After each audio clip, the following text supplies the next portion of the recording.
Yusuf is going to help me bust our myth, which is that hybrids don't have any warranty or support with them.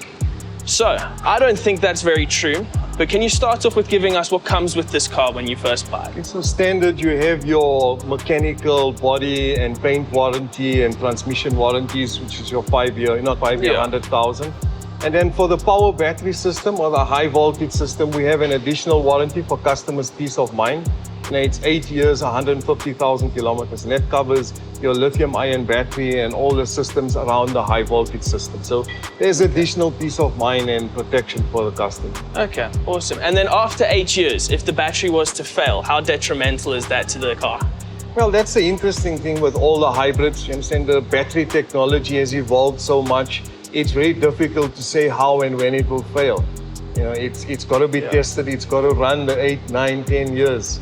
Fair enough. Lithium-ion technology has evolved a lot and it's very durable and reliable. And it seems like you guys are very confident in your new models. Yes, 100%, very confident. Oh, awesome. Well, I guess that's it. And there you have it. These cars are covered, so you don't have to worry about your batteries failing on you, at least for the first 10 years.